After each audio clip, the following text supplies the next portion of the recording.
जंगल में पूरे परिवार ने बनाया घर। गांव के किनारे पर एक पुराना मिट्टी का घर था। उस घर में रहते थे रामलाल, उनकी पत्नी गीता, बेटा सुरेश और छोटी बेटी मीना। रामलाल किसान था, खेत से जो मिलता वही खाता। घर टूटा फूटा था, लेकिन उसमें प्यार और अपनापन था।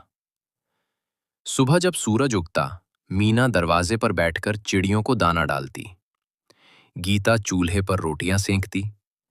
सुरेश किताब लेकर पढ़ाई करता, क्योंकि उसका सपना था शहर जाकर बड़ा आदमी बनना। जुलाई का महीना आया। आसमान में बादल घिरने लगे। पहले तो बच्चों को मजा आया। बारिश, मिट्टी की खुशबू, मेंढकों की टर टर। लेकिन धीरे धीरे बादल भारी होते गए। गांव के तालाब भर गए। नदी उफान पर आ गई। गीता बोली। लगता है इस बार बारिश कुछ ज्यादा ही होगी। रामलाल ने हंसकर कहा। अरे गीता, यही तो खेती की जान है। जितनी बारिश होगी उतना अच्छा अन्न होगा। लेकिन गीता के मन में डर था, क्योंकि उनका घर मिट्टी और लकड़ी का बना था। एक रात अचानक मूसलाधार बारिश शुरू हो गई। बिजली कड़कने लगी। हवा ऐसी चली जैसे पूरा गांव उड़ाकर ले जाएगी। तभी दीवार में दरार पड़ गई। छप्पर से पानी टपकने लगा। रामलाल ने जल्दी से बाल्टी और बर्तन रख दिए। अचानक जोर की गड़गड़ाहट हुई और दीवार भरभरा कर गिर गई। घर का आधा हिस्सा मलबे में तब्दील हो गया। सुरेश चीखा, बाबा! रामलाल ने बच्चों को खींचकर बाहर निकाला। पूरी रात वे लोग बारिश में भीगते रहे। अब उनका घर नहीं रहा था। सुबह जब बारिश थमी तो दृश्य भयानक था। घर का छप्पर उड़ गया था। दीवारें मिट्टी में मिल गई थीं। बिस्तर, बर्तन, कपड़े सब पानी में बह गए। गीता की आंखों से आंसू रुक नहीं रहे थे। माँ, अब हम कहाँ रहेंगे? रामलाल के पास कोई जवाब नहीं था। उसने बस बच्चों को गले लगाया और बोला, जहां चाह होगी वहीं राह होगी। भगवान ने घर छीना है तो रहने की जगह भी देगा। 2 दिन तक उन्होंने किसी तरह छप्पर के नीचे गुजारा किया, लेकिन अब वहां रहना असंभव था।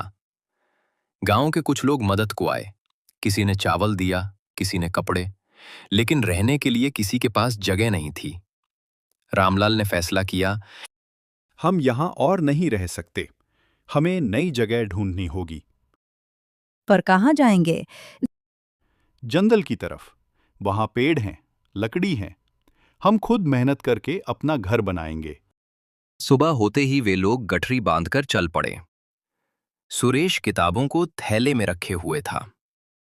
मीना बार बार पीछे मुड़कर अपने पुराने घर को देखती। जंगल घना और हरा भरा था। पक्षियों की आवाजें गूंज रही थीं। धूप पत्तों से छनकर जमीन पर गिर रही थी।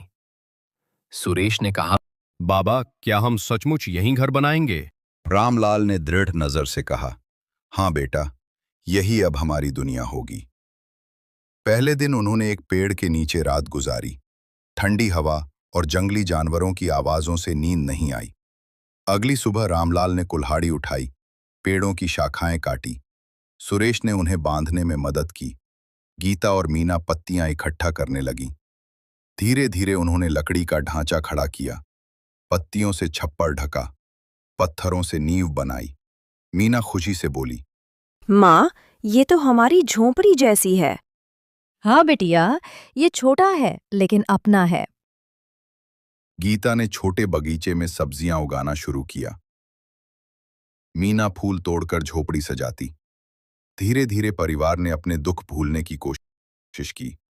हर कोई मेहनत करता, हर कोई सपने देखता। एक दिन फिर से आकाश में काले बादल छा गए। गीता का दिल धड़कने लगा। उसे याद आई वो रात जब उनका घर टूटा था। लेकिन इस बार रामलाल ने कहा, मत डरना, ये घर हमने मेहनत से बनाया है, ये गिर नहीं सकता। बारिश हुई, हवा चली, लेकिन झोपड़ी मजबूती से खड़ी रही। गीता की आंखों में चमक आ गई। दिन, हफ्ते, महीने बीत गए। परिवार अब जंगल में बस गया था। उनका लकड़ी का घर अब मजबूत हो चुका था। रामलाल खेती बाड़ी करने लगा। गीता ने चूल्हा बनाया, मीना पेड़ों से झूले झूलती। अब उनके चेहरे पर मुस्कान थी। कहानी की सीख: घर सिर्फ दीवारों से नहीं, परिवार के प्यार से बनता है। मुश्किलें चाहे जितनी बड़ी हों, मेहनत और विश्वास से नया जीवन बनाया जा सकता है। प्रकृति कभी छीनती है तो कभी देने भी लगती है।